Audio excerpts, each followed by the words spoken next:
All right, so the answers to your CP questions, differences between indirect finance and direct finance. So most of you got the idea right, but it was not well articulated, and nobody mentioned capital markets. So the right way to answer this is if you take indirect finance, so you can say this is where you have a financial intermediary, and typically you have a depository financial intermediary like a commercial bank. Okay, so it takes deposits from savers and investors, and then lends these deposits to borrowers. Okay, so most of you got this part right, but the direct finance was not well explained. Direct finance, you have to, when you discuss direct finance, you have to mention capital markets. Okay, because capital markets are an important avenue of financing. So the word capital markets should have been mentioned while discussing direct finance, that you have to use the capital markets to sell securities. So in direct finance, the issuers of securities who are funds deficit entities, okay, they are funds deficit entities. The issuers of securities will sell securities and receive funds in return for those securities, and this entire transaction is going to happen in the capital markets, and it will be facilitated by the non-depository financial intermediaries like the investment banks or merchant banks. Okay, are you following the scheme? So all these keywords should have been mentioned: capital markets, sale of securities by funds deficit entities who are the issuers of securities, and they issue securities, and then these securities are in turn sold by the investment banks to the investors. Okay, and but there is no direct there's no intermediation between by the investment banks between the issuers and the investors. They just arrange the transaction. Okay, so that's why, as some Pallavi correctly mentioned, the business about the principal one principal to principal transaction between the issuer and the investor directly. That's why it's called direct finance. And then there's one principal to agent transaction where the issuer of securities will pay the commission, the selling commission essentially, which is your issue management fees, and if the issue is underwritten, the underwriting fees and all that. So the entire capital markets framework should have been explained. The capital markets mechanism should have been explained. So it was not satisfactorily answered by anyone. I don't know what happened here. I'll have to go back to my geo. But anyway, right now we have the thing, so I'll just wait. All right, so that's the first question, 11.2. Which type of finance? This most of you got correctly. You answered this correctly. It is actually direct finance, which emerges later in most countries. So if you look at clear, you will see this almost. This will never fail. When you look at underdeveloped economies, you will find that there's no capital market to speak of. Okay, and the third one, what's financial disintermediation? Again, was not properly answered. Nobody got this right actually. So this is quite clearly mentioned in your notes. So to answer financial disintermediation, you could actually start by talking about what is financial intermediation. That typically when we mention financial intermediation without any qualifiers, what we mean is the depository financial intermediation, okay, of the banks, done by the banks. Okay, so we start with financial intermediation, which is the depository financial intermediation by the commercial banks. And so this financial disintermediation will happen typically only in the debt segment.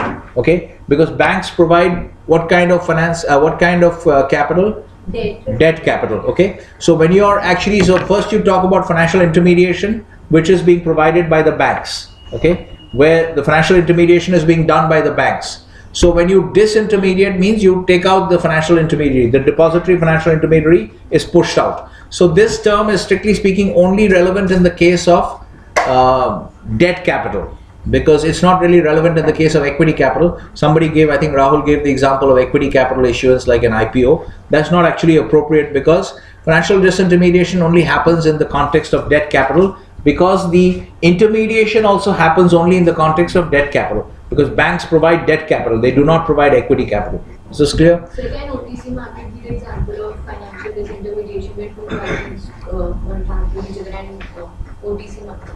No. This is not a case of OTC. Now, let me complete the answer, then you'll understand. Okay. So this is quite clearly explained in your notes. I think we'll just see why it's. I mean, why I don't know why I thought this would be quite clearly explained in your notes. So first you understand what is financial intermediation, and then you clarify that this term is happening. Intermediation is also happening only in the debt for debt capital. Okay. And then you have disintermediation, which means essentially you're going to cancel the intermediation. So you understand intermediation, and disintermediation is the cancellation of the intermediation.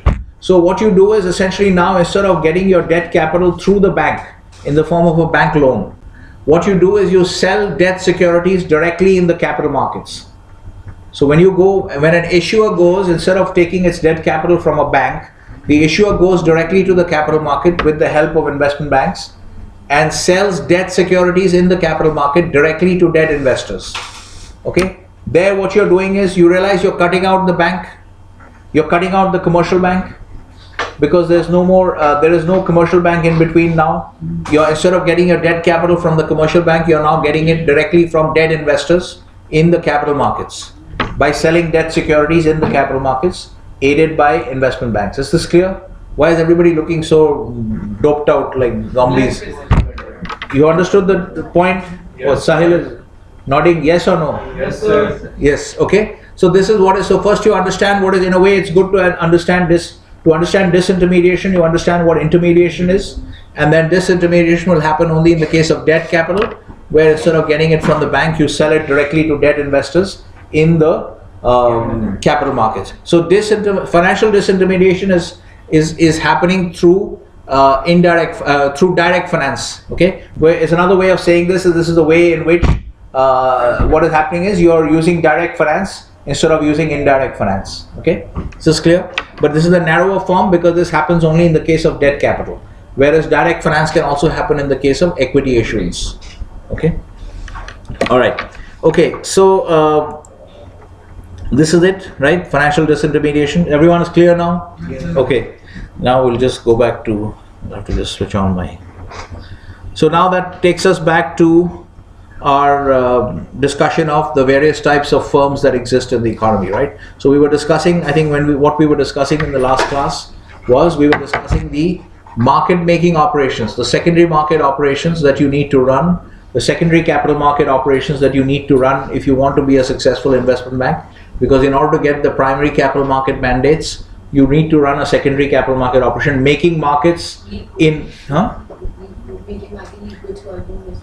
yeah, providing liquidity. You can say it's providing liquidity. So if you are the investment bank, let's say UBS has lead managed the IPO of Alibaba. Okay, now obviously it has made commitments. It would also had to make commitments to the institutional investors who invested in the IPO, that we will be there as a backstop in the secondary markets if you want to sell your shares or if you want to buy more shares. So we will be there making markets in the stock of Alibaba. So that's basically why you need to have the secondary capital markets commitment. Okay, so now typically when you run yeah,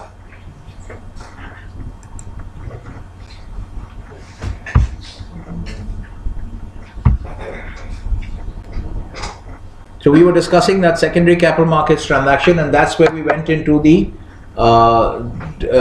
discussion of sales, trading, research and all that, right? So if we go back to our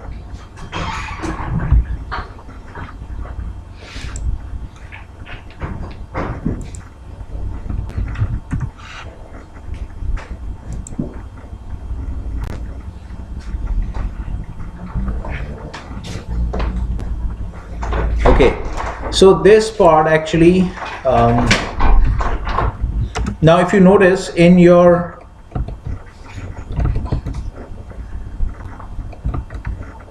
in your framework, okay, I have a category called, under non-intermediary entities, I have a category called market makers.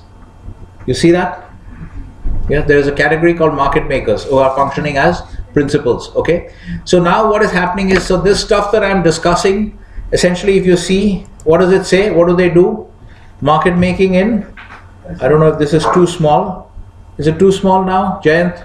No, sir. You can still read. Okay, so market making in all asset classes. Okay, so the way this framework is structured is all kinds of functionally different activities are being discussed as separate activities. So it might be that when you typically what happens in a large investment bank is that, which is why many people in India confuse investment banking with M&A. Okay, it's because in the large investment banks, not only do they do the core function of PCM, they also have other activities like market making. They also have other activities like advisory.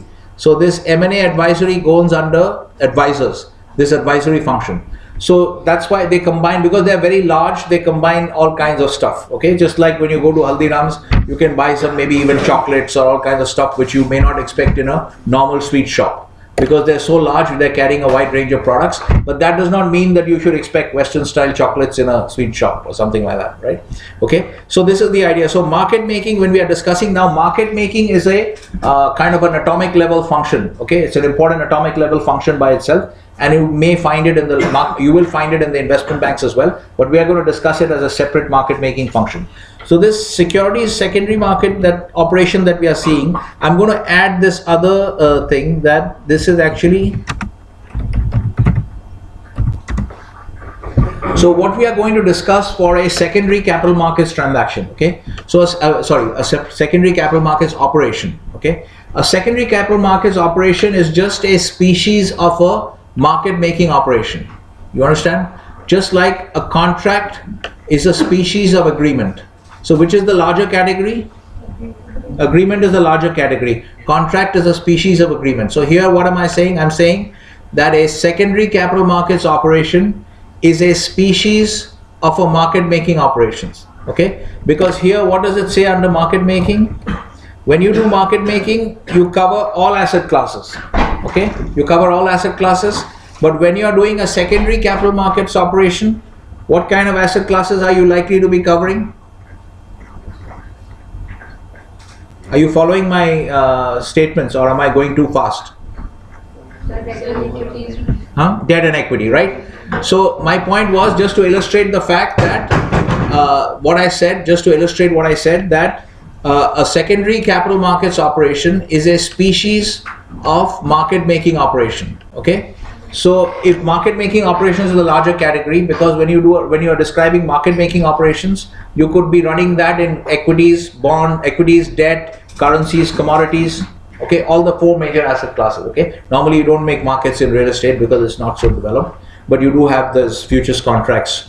If you have futures contracts on real estate, then you can make markets in those also. Okay, so are you following? So a general market making operation could cover all four asset classes. Okay, but in this case, if it's a secondary capital markets operation, because it's capital markets, so in capital markets you have only debt and equity. So a secondary capital markets operation will not deal with all asset classes, it will only deal with debt or equity. Okay, either both or one, depending on which asset class they're focusing on. Okay, so that's why what I'm trying to say here, the point of all this is to say that the kind of components that we are going to discuss, like sales, trading, research, front office, middle office, back office, all this stuff, these components will appear in all market making operations. So while we are discussing securities, while we are discussing secondary capital markets operations, you are also seeing the general framework of a market making operations. Are you following? Yes, sir. What happened? Many people are not convinced. The expressions are not clear. What? Yes, sir. Yeah, everyone is clear? Okay. So that's why, so in this stuff, all this stuff between front, middle, back office, you will see this in every market making operation. So later on we will not cover market making operations when we come to this part of the spreadsheet. When we come here, I'm not going to separately cover the structure of a market making operation, because I'm already covering it here while we are discussing secondary capital markets operations. Is this clear? Secondary capital markets operation is nothing but a market making operation in capital market securities, which are only debt and equity securities. Okay.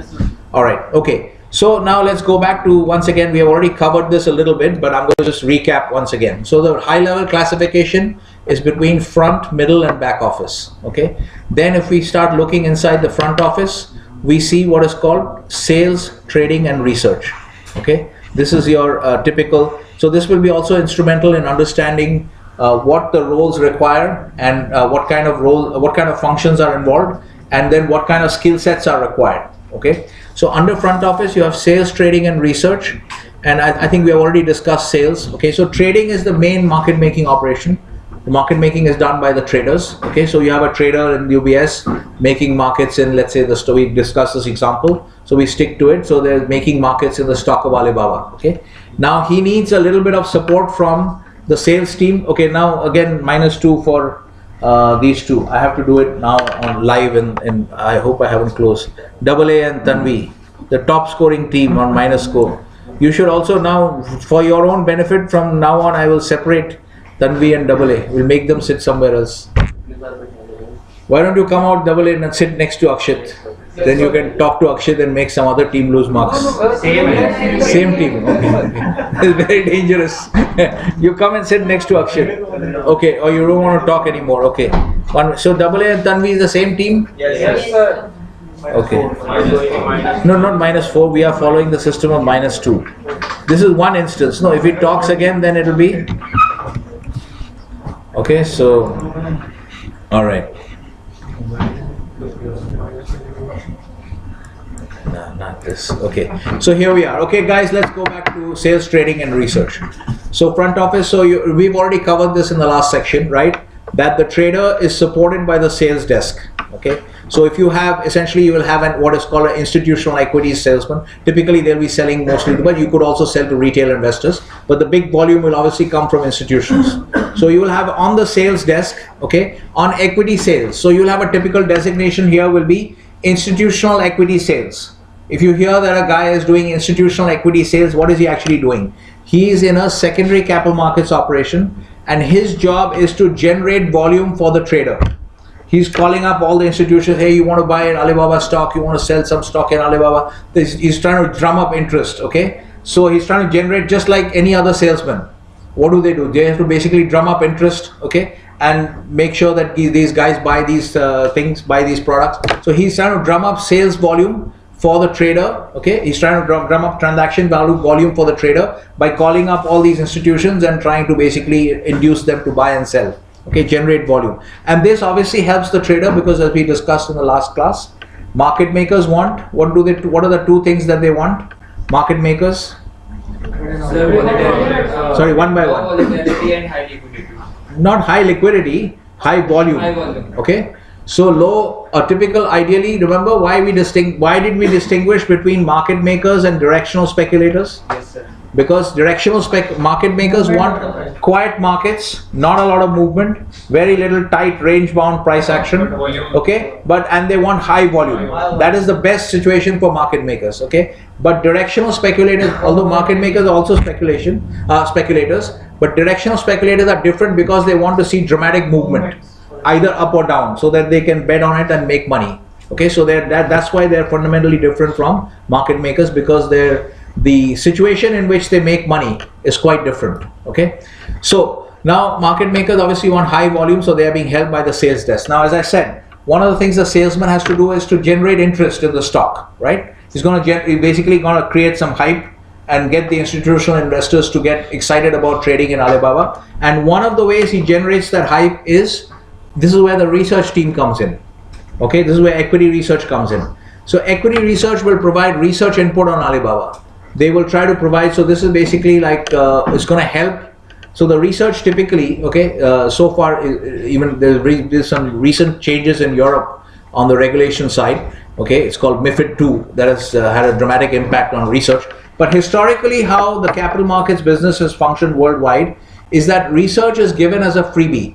Okay, so if you go back to the example of UBS as an investment bank, okay, which has, in this case, we are talking about selling shares in Alibaba. So the UBS equity research team will produce research on Alibaba, okay, on their ongoing operations, because every quarter they're coming out with earnings releases. So these guys will give a heads up that earnings will be very good. Why don't you buy the stock ahead of time?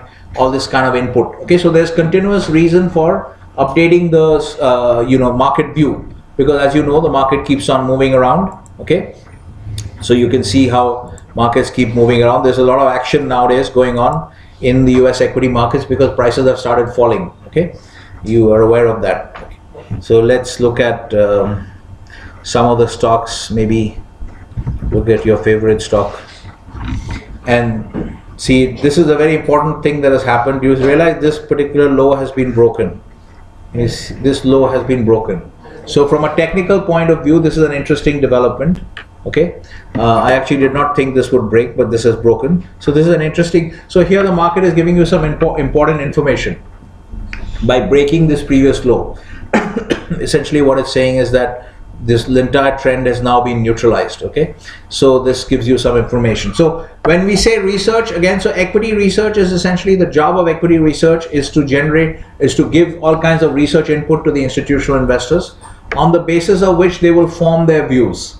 Okay, and obviously because if you want to trade, you have to have a view first, right? Okay, why is everybody dozing off? Last bench is completely dozed off. Then and anyway, second last bench is also, everybody seems to have gone very quiet. Is it what? Energy is low. Yes. Okay. Sir, motivation nahi aa rahi. Okay, no, you have to make an effort because you can't be, you have to behave like mature adults. You have paid money for this course. You have to make sure that you get your money's worth, right? And you make sure you learn. Don't waste your time. You're so young. You're full of energy. Why are you so tired? Halfway through the day, you're feeling so tired. Okay, guys, let's pay attention now. What was I talking about? Equity research. So the role of research is to basically continuously feed decision-making in material to the institutional investors. So again, remember, what are the two ways in which you can do analysis on a stock or on any asset? What are the two types of analysis? FA and TA. Okay. So again, so obviously when you have equity research, typically when we use the expression equity research in the financial sector, we typically mean we are referring to FA research typically. Okay. But TA research can also be done. Some institutions do it, but it is still fashionable these days. For even today, it is fashionable for most of the FA players to basically look down on TA. TA is seen as some kind of voodoo or witchcraft or something like that, as if it is not something which should be done by serious people. So that is still the attitude towards TA. But some houses will still produce TA research on equities. Okay, so this is the idea. So now you have a sense of what is going on in the front office. Can you see what is going on in the front office? Yes, sir. You have sales, trading, research. Now understand also the skill sets required for these three different jobs. Okay, so first focus on trading. What you need to do to be a good trader, you don't need to have a PhD in physics or anything like that. You need to basically have what I've been telling you guys to try and develop, just the sense of surfing the markets. You need to have a good sense. Okay, certain types of products you need to have technical knowledge like derivatives trading, etc. But by and large, at the end of the day, even in derivative, even when you're trading very complex derivatives, at the end of the day, core skill that you need is you need to be comfortable taking views on markets. So we're talking about a trader skill set now. This is what you guys are doing in your project. Okay, in your first two projects, you have to take a view on the market, and based on your view, you need to take a position. Okay, this is where it starts to differ from research. Pure research is just going to take a view on the market. He's not going to take a position. Okay. Now the trader is actually going to take a position. That means he's going to go short. Let's say, as an example, he's going to go short Facebook. Okay, based on this break of the trend, he's going to go short Facebook. Now, the moment you take a position, then you're running a risk book. Okay, so it could go either way. You could make money or you could lose money. So the trader skill set is very different. It's basically about having a feel for the market, being comfortable with taking a view on the market, and then on top of that view, you have to also be comfortable running positions. Running positions is not easy because when you're losing money, it's not a nice feeling. Okay, so you could have situations where, and especially in a market making operation, you could have situations where you could be suddenly out by a very large amount. You could be sitting on large paper losses. Okay, before you know what is happening, you could be sitting on large, because these guys are market makers. So they have to make how many prices? One or two? Two prices, right? So they have to always quote two-way prices. So an institutional investor might call them for two-way prices, and maybe everybody's selling Facebook. Okay, so in this panic, let's say everybody's selling Facebook. So what's going to happen is this market maker is going to get bombarded by calls from institutional investors, and everybody's selling to him. Okay, so in the market parlance, we say that he's quoting bid and offer, right? He's always quoting bid and offer. Okay, so what is happening is we say that he keeps on getting given. When we say that, if I say I'm a market maker, I say I got given. I got given means I was hit on my bid. Okay, I got taken means I was hit on my offer. Okay, taken means somebody took from me, and given means somebody gave to me. So the language that is used is I got given, I got taken, which means I got hit on my bid or I got hit on my offer. So here what is happening is he's getting given continuously. Everybody's hitting him on the bid because everybody's in a panic. They're selling Facebook, the investors. So what is happening to this guy's position? Is it likely to be net long or net short, the market maker's position? That also people are not clear. Now I describe this scenario. It's a panic situation. Now everybody, all the institutional investors are in a panic. They're all selling Facebook. They're all calling up the market maker so the market maker becomes net long. Okay, so he has a big problem because in a panic market you see, and sometimes, and one of the things you might have noticed already is that markets, there is no guarantee that markets will always move at this speed. The speed of movement can rapidly change without any warning. Okay, so in a rapidly falling market, the problem that the market maker now has is when there is a one-way market like this, that he is now suddenly long huge amounts of Facebook stock at probably an average price much higher than the market. Okay, and everybody's a seller generally in their markets, but he's ended up being long, which means he's sitting on fairly large paper losses. Okay, he's sitting on large paper losses. Let's say his average long is at, say, I'm just giving extreme examples. Let's say your average long is at 180. Okay, I'm just giving an extreme example. If his average long is at 180, now he's and the market now is at 145, and he's long, let's say, several 10-15 million shares of Facebook at 180. So he's sitting on a large paper loss. Remember, mark to market? Yes. So his mark to market is showing a massive loss because let's say say 5 whatever million I mentioned, let's say 15 million shares. At 15 million shares, 180 minus 145 into 15 million. Okay, so that much amount he's losing money. That's your mark to market loss as a market maker. So now you realize why I keep talking about decision problems. But can he just afford to just, maybe take some tablets and go home? Can he afford to do that? No, because he still has a position, right? He still has a position. He's still long. So he needs to take a decision. Am I going to, this is causing problems here. We'll try to make it like 4 hours. So he needs to take a decision. Should I cut my losses here and just swallow this amount of the M2M loss? Because the M2M loss is what? Realized or unrealized? Unrealized. Okay. So he has two options. At this point, at every moment of time when he's looking at his M2M loss, he has two options. He can either bite the bullet and just eat that loss and then write down in his P&L for the day that I lost so many $1 million and that's it. I have written this down. So now he can go home, take a few tablets and go home, right? Now he can do that. But until he does that, so therefore the decision he has to make at every point of time is, should I cut my losses and square everything right now? Okay, or should I wait? Okay, should I wait means if I decide to wait, that means what? That means what is my view? No, not long. Long is a position. Long is not a view. That means my view is now bullish. If I decide not to square it right now, that means I feel that the market is going to turn around now. That's my view. Okay, then if I take that view, then I have to continuously watch whether that actually happens or does it actually keep on falling. So you realize that it's not easy to be doing a market making job, okay? Because there's tremendous risk and and all the time you're having to take decisions on your feet and there's no guarantee of anything at all, okay? No model in the world is going to help you to solve this problem. This problem is going to remain no matter what kind of instrument you're making markets in, derivatives, highly complex derivatives, everything. That's why I make you do these projects, so that you develop a first-hand feel for what it means to be taking a view on markets and to be taking a position on the back of that view, and then to watch yourself lose money, okay, or make money, and then continuously agonize over this decision problem of, should I cut it now or should I wait?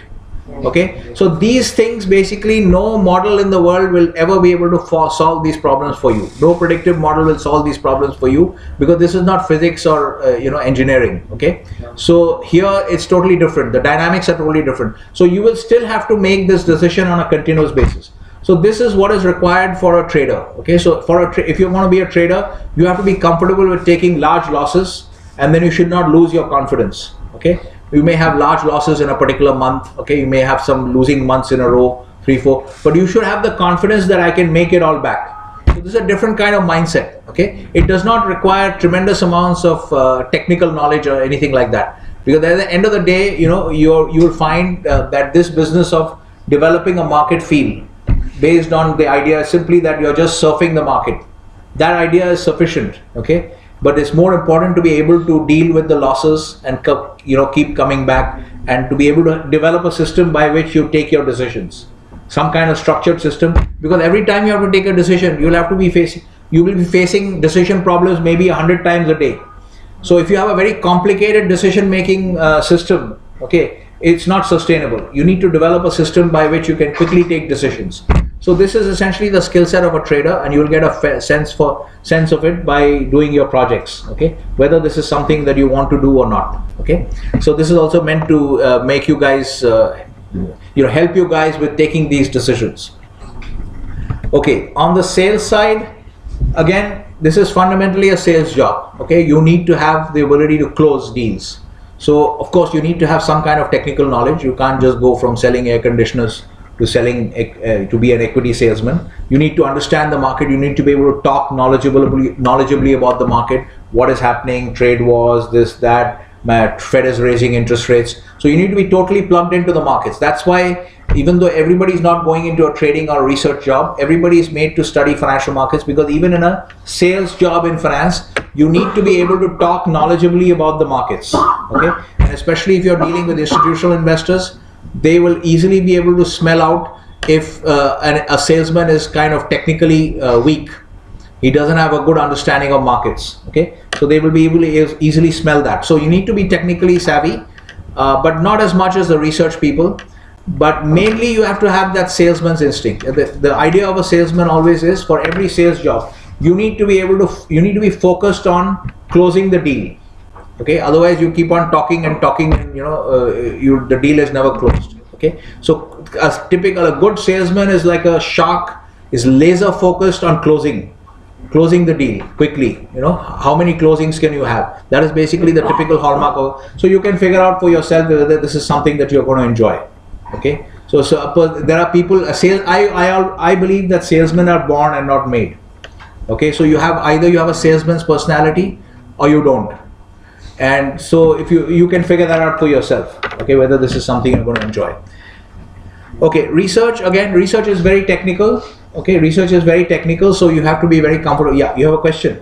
Okay, so research is very technical. Okay, and research, you're not really required to sell as such. You don't need to have selling skills. You need to have you need to be very comfortable with technical, deep, in-depth technical research. Okay, so if you read some of the reports that come out, I'll give you another website here. This is your session outline, right? I'll just give you one more website which I had not given earlier. I don't know if did I give you Zero Hedge? No. Okay, so if you go through Zero Hedge, they have a lot of political articles and stuff, but sometimes you'll see that on Zero Hedge, I can just put it here, it'll be just, you guys understand what the context is. Okay, on Zero Hedge, you'll sometimes find that, wow, this is a big piece of news. Okay, this is a big piece of news because Angela Merkel is actually she's been in bad shape for a long time. Let's see what is happening to the euro. This is very bad news, because this means that the European project is almost over. So you see not much is happening right now. But this is very bad news, because essentially this means that the European project is almost over. The whole idea of European integration. Anyway, so you see it's good to track this report also. You'll see a lot of political news, you can just ignore that. Okay, you can just ignore that. But sometimes you'll find that this is another reason why the European Union is in trouble, because the Italians are going in a different way. I'm just trying to find. Okay, some of this research you can read, French Finmin. Then sometimes you'll find that they have research. So there's another deal that has happened, big deal that has happened. IBM has bought Red Hat. Okay, somewhere here. You can figure it out for yourself. There's no research as such here, but there's a lot of political news. But sometimes they'll give you detailed research reports, so you'll get a sense of what research involves. Okay, it involves doing a lot of in-depth analysis. So you should be able to impress people with your in-depth analysis. But at the same time, you should be generally research in the capital markets tends to be very it's not sufficiently decision focused. Okay, but you can make it more interesting by being more decision focused, and so eventually it has to lead to a clear view. Okay, that the euro is going down or the euro is going up. There should be a lot of the time the research people make a mistake in the sense that they do a lot of analysis, but they don't have a real view. They're not sure which way. They don't want to stick their neck out and say that the euro is bearish. So they say you have this this joke about the two-handed and the one-handed economist. Have you heard the joke that people say that I'm looking for a one-handed economist? Because the typical economist will never give a strong view either way. he will typically never say strongly that, you know, this thing is going down or this thing is going up. They won't take a view because they don't want to be caught. If you say the euro is very bearish and then the euro rallies, then you look like a fool, obviously, right? So no one wants to take that risk. So what they do is they say like, oh yeah, on the one hand it's bullish, but on the other hand it's bearish. So that's why people say that economists have two hands. You know, on the one hand they're bullish and the other hand they're bearish. So they say that I want a one-handed economist who has a clear view. Are you following what I'm saying? Everybody's so dead that there is no response at all. Okay, all right, okay. So you have a sense now of what is involved in research. If you read and you guys can actually get on your IB logins. On your IB logins, there is actually a report called IB Traders Insight. Just Google for IB Traders Insight. Okay, there you will get a daily sample of research reports from various organizations. Okay, so just go and Google for IB Traders Insight. Okay, that is Interactive Brokers. Go to their website, you can look for it. And then if you do that, you will get a sense of what kind of output is required from a research person. Is this clear? And then you can figure out for yourself whether you want to be in research. Okay. All right, so sales, trading and research. In the middle office, we have risk management. Okay, and then we also have something. So some people might put risk management in the front office. Okay, I feel it should be put in risk management, but sometimes you might see people putting risk management in the front office. Okay, the other one is actually financial control. Is sometimes referred to as FinCon.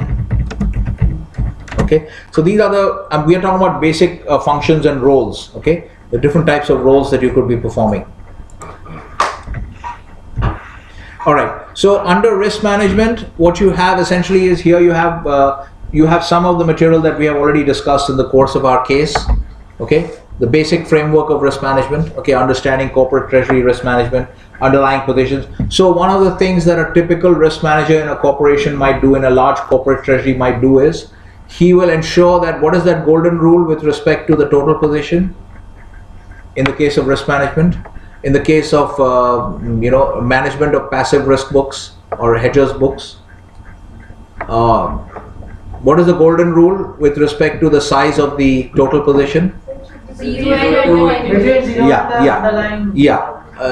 zero and the initial underlying position. Okay, so one of the things that typical risk manager might do in a thing, just to give you a flavor of what is involved in risk management, he will ensure that that rule is not broken. For one, okay, he will have many other jobs, but he will have to ensure that that rule is not broken at any point, because at any point of time it could be broken. So he has to monitor the traders who are running the hedging book, those who are running the hedge book. He has to monitor them. He has to monitor their positions, and he has to ensure that this rule inter alia is not broken at any point of time. Is this clear? This is what a risk manager. A risk manager is kind of like a watchdog. Okay, he has to make sure that the risks of the firm are tightly controlled at all times. Okay, so if there are certain, so typically what will happen is there will be a risk policy in a firm. Okay, so there may be some figures for basis risk also. We might have a guideline that basis risk, total basis risk should not be beyond so many $1 million in terms of exposure. Okay, so therefore if you see a basis risk position, then the risk manager will have to try and will have to ensure that it is within the prescribed limits. Okay, so risk management actually follows from the risk policy, okay, which the organization sets out with respect to various various aspects of the trading book and the hedging book. So risk management will have to follow what this, again, because remember, when we look at risk management, what we have to look at is this structure.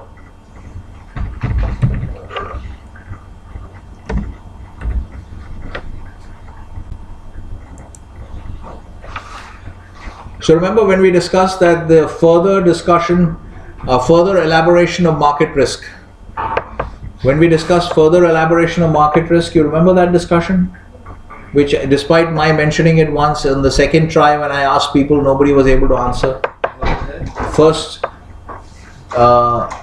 when let's say we were discussing the situation where a CFO is making a presentation to the board, right?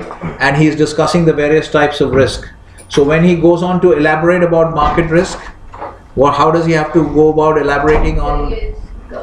Commodity by commodities, it has been. Yeah, he has to go, using this framework, he has to go by asset class and by instrument. He has to explain the risks by, so this is how you discuss market risk. That is one of the uses of a framework like this, that it gives you a structure to go through your discussion of market risk. So when you're a risk manager, typically why a risk manager? So one of the reasons I did not use, like Goel was mentioning about, why did you mention economic risk and political risk, etc., right? Why are you talking about market risk and credit risk? Okay. So one of the reasons I did not mention that, one of the reasons the taxonomy focuses on market risk and credit risk is, those are the kinds of risks that are much easier to manage. They are much more tangible and easier to manage, whereas political risk is more general and it is not so easy to manage because it's not well defined. Okay. So market risk, as you can see, can be very well defined because you have market risk as a larger category. And then again, you will, when you decompose market risk, you will use this framework and you will go asset class by asset class. So first you'll take currencies, then you'll go all instruments and currencies, you'll go and see what are your FX option positions, what are your FX swap positions, are they all within the limits, okay, is there anything else that is not being caught by the quantitative analysis? Because in all this stuff, qualitative analysis is also very important, because this is not science, okay. If it's science, you can leave, like the plane, most of the commercial aircraft, those guys get up at 36,000 feet and then they just take a nap, they put the plane on autopilot, because it's science, okay. You can do that. Here you can't do that. So you have to always apply your qualitative override. So you have to go asset class by asset class, instrument by instrument. You have to examine at a first glance, you have to examine whether all the limits are being followed, okay, no limits are being breached, and then you have to look at some qualitative risk assessment. Okay, so is this clear now what a risk manager has to do? Okay, this is what a risk manager's job is. Okay, financial control essentially, you can say fin control. Sometimes they look at, it's okay, we won't mention the word valuation. So essentially what financial control, now this is the interface to accounting. FinCon is the interface to accounting, okay, because remember when you're in a trading operation, okay, there's large volumes being traded, okay, in a trading operation, very large volumes, a very large number of traders. So at the end of the day, many of the traders are compensated based on their profits, okay. So you get paid some kind of base salary, which is not maybe, which is okay, but and then you get large amount of your compensation comes through bonuses. So if you make a large profit, you get a large bonus, okay. So like for instance, there was one trader for Citigroup, there's an oil trader for Citigroup called Andy Hall. So in 1 year, he got $100 million, I think it was 2008 or something. He got $100 million bonus, okay, just in bonus, because of the trading profits he made, okay. So this is how, so now obviously if I'm going to pay you based on your trading profits, okay, if your bonus is going to, let's say the rule is that you make 15% of your trading profits. If you, whatever you make, okay, you make 100 million, then you will get 15 million as a bonus, okay.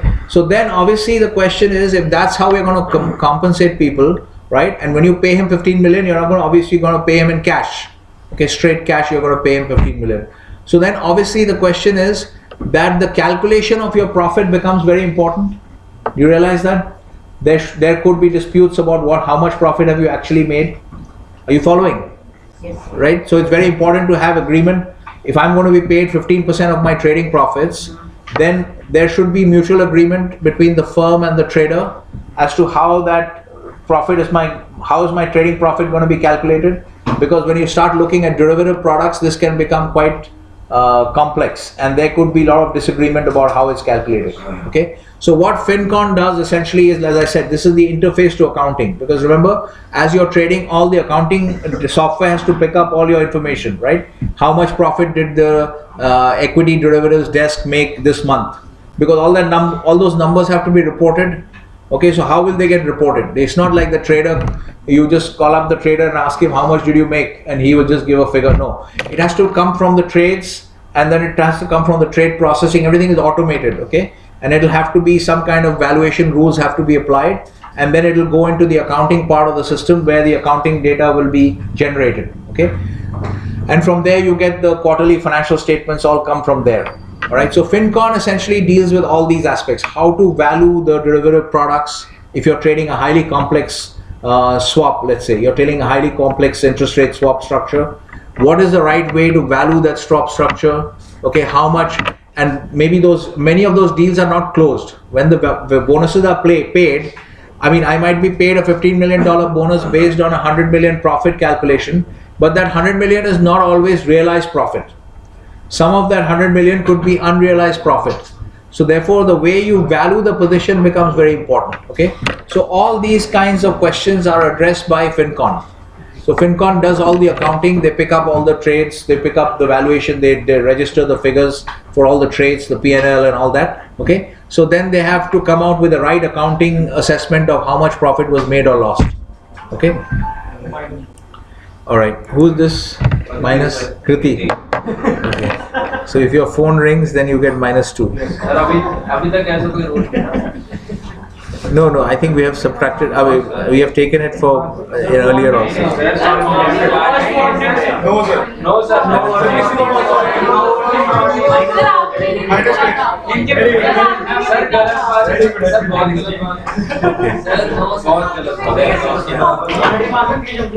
Okay, guys, one sec. Where are we?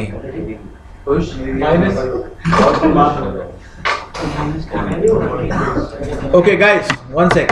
Are you finding this information useful or not? You have to understand what are the various types of roles involved. Okay, the reason I'm doing this is so you should need to have a basic understanding of the various types of roles and various types of functions. Okay, otherwise you'll go away thinking that investment banking is M&A.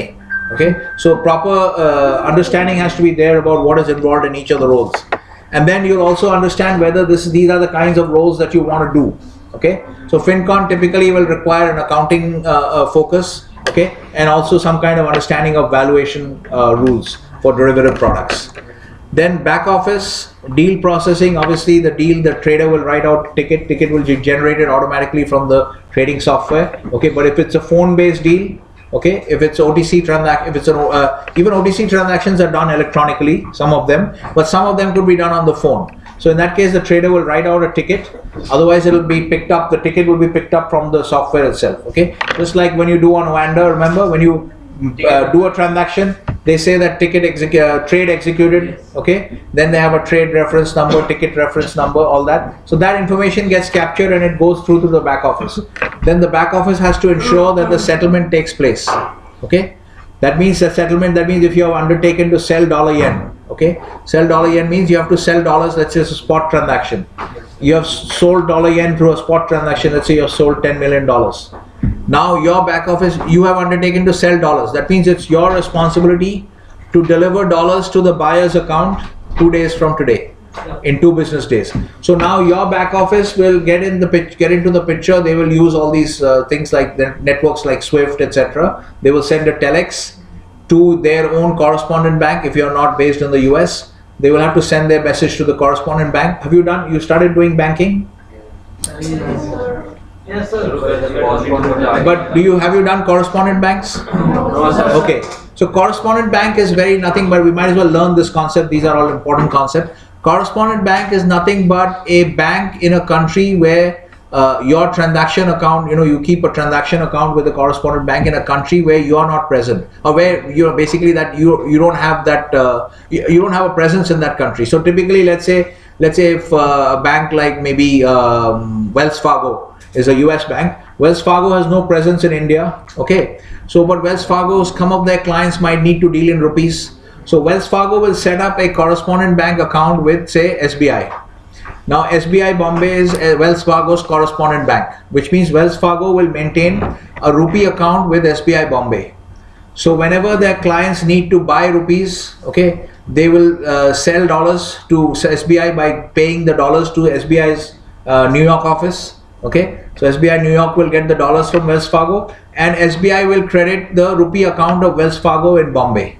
Okay, this is what is meant by a correspondent account. And then against that rupee account balance that they have, then Wells Fargo will sell those rupees to their client in the US. Maybe IBM in the US wants to make some payment in India, and they are a client of Wells Fargo. They have called up Wells Fargo to buy some rupees.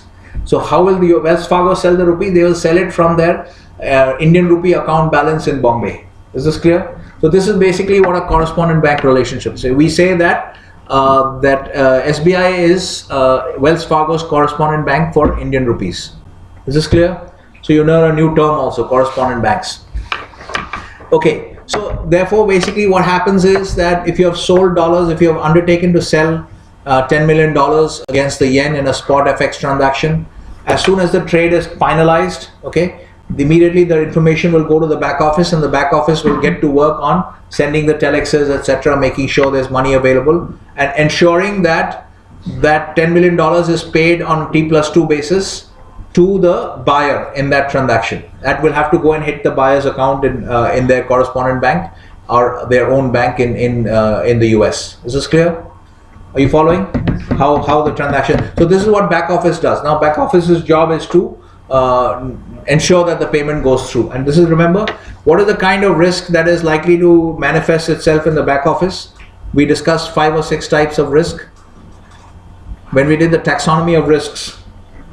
We did the taxonomy of risk, remember? Market risk, credit risk, financing risk. Operational risk. Yeah, so what kind of risk is likely to manifest itself in a back office scenario? Operational risk, right? That means instead of sending $35 million, you might end up sending $35 billion. That's actually happened in Deutsche Bank about 3-4 months ago. They sent a $35 billion payment by mistake. Luckily, that payment was returned by whoever got it. Okay, so they just sent. So these are operational errors. Okay, so these kind of things can happen in the back office. So you have to be careful about that. So obviously now all back office operations are maximally kind of digitized operations. Okay. So we also call this operations, back office operations. So you need to have an operations orientation. So obviously in the back office, if you're looking at the skill set, okay, it's you have to be you have to have attention to detail. You can't send 35 billion when you have to send 35 million. So you have to be very, very attentive. Attention to detail is required kind of in almost every job. Okay. So this is basically the kind of profile of back office. Okay. Now some of you might get jobs in openings in back office. Don't take that as a negative thing. Even if you want to be in finance, even if you want to be eventually in the front office, it is possible to move from the back office to the front office also, if you demonstrate interest. The more important thing is if you are is the organization sufficiently big? Is it a sufficiently stable and reputed organization? If you get into the back office, it's still okay. You can do work in the back office for 1 or 2 years, and then if you internally, it's much easier to talk to people. You can just keep on going to the trading desk and talking to them and telling them that I want to move to the front office. Okay, I have seen this happening more than once. Okay, in my career. Yeah, there is other people who came to the front office from the back office. So all right, so this is clear now. So now you have a good understanding of market making operations in any asset class. Okay, we discussed this in the context of secondary capital markets. Okay, now we'll have to make another rule that in the last, like your exam, last half an hour you can't go out. So here otherwise we keep on having a procession of no, this rule was not declared. Yes, sir. This rule was not declared. Okay, all right guys, let's move on to the next let's 1 minute.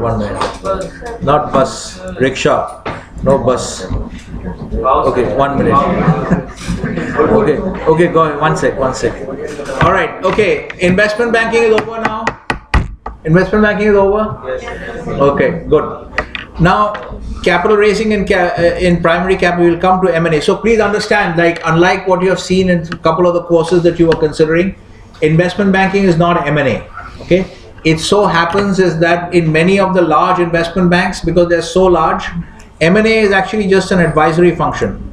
M&A is just an advisory function, but with the large investment banks, they're so large that they also have an M&A department. Okay, but that does not mean that M&A is investment banking. Investment banking is the PCM supported by the necessary SCM. Okay, without which you can't do the PCM. That's what investment banking is. Okay, next is agency brokers. This is pretty simple to understand. We have already understood this. Okay, these are okay, we haven't really done agency brokers, but we can understand them here. If we just copy this,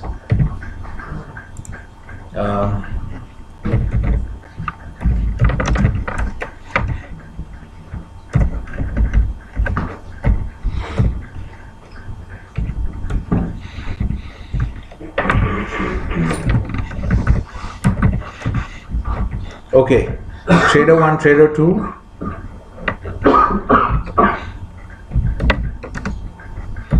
So we'll just call it agency B, agency brokers. Okay, you have to understand This is nothing. Agency brokers, the reason we call them agency brokers is the word agency is being used in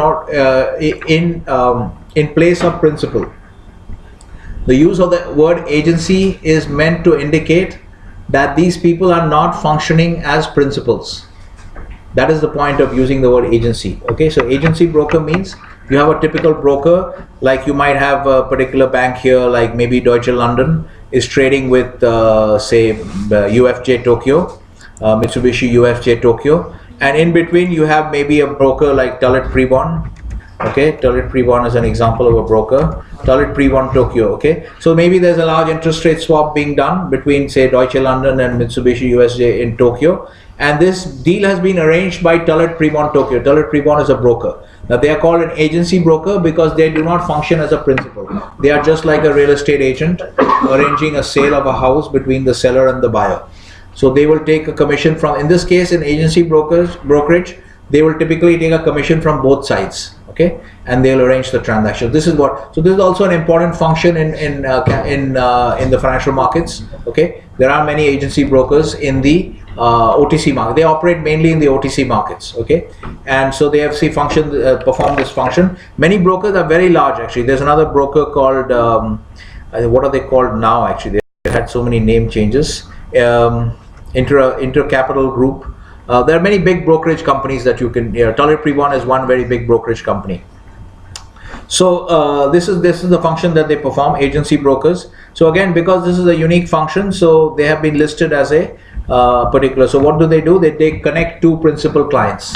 Okay, so that trader 1 and trader 2 that I'm risking that I've described here, trader 1 and trader 2, they are trading as principals, and they are being connected by the agency broker. Okay, he is basically arranging the transaction because he knows both trader 1 and trader 2. Okay, all right. Okay, agency brokers, exchanges and clearing houses. The function of exchanges and clearing houses you have already studied. You already know this. Okay, exchanges and clearing houses. Okay, asset managers are tradition. They are basically in asset management. We have two broad types of asset management. Okay. Either you have traditional asset management or you have alternative asset management. Alternative asset management is sometimes referred to as loosely as hedge funds. Okay, so that's a loose terminology. Better to have these proper terms, formal terms like traditional versus alternative. Okay, so this being a fairly big topic. Okay, let's first understand what they do. What do? They manage client wealth. So example of a traditional asset manager is all these mutual funds that you know. Most of the mutual funds that you know, okay, say whatever HDFC mutual fund or ICICI mutual fund, all these mutual funds, they will all fall under traditional asset management. We'll see what the properties are later on, but these are all traditional asset managers, so you know what these are. Okay, hedge funds, I've given you some examples. Remember I told you to look at the three guys. All three of them are managing hedge funds. Howard Marks, Who? three guys. The Ray Dalio, then Howard Marks and Jeff Gundlach. Okay, all three are managing. Gundlach is actually managing a more traditional TAM kind of fund. So traditional asset management and alternative we will refer to as TAM versus AM. Okay, because these are big words. And so Gundlach is managing more of a TAM kind of fund, but Howard Marks and Ray Dalio are managing more of a hedge fund kind of structures. They're actually alternative asset managers. Okay. So anyway, so Ray Dalio especially, actually, you could make the case that Howard Marks is also a TAM, but Ray Dalio especially is managing one of the largest hedge funds, which is Bridgewater Asset Management. Okay, let's see what the time is now. It's not over, but anyway, I'll give you a little bit of grace because anyway, this is a big topic, so we'll start it the next time. Okay. Okay, so please come with some Bonvita next time. So if you're all half asleep like this, there's no point. I don't know how much absorption is going on in the class. Okay, 1 minute. First, anybody has a technical question, then I will not close the video until that question is answered. Anyone has a technical question? No, sir. Okay, if you have other questions, then I'll close the video. 1 second.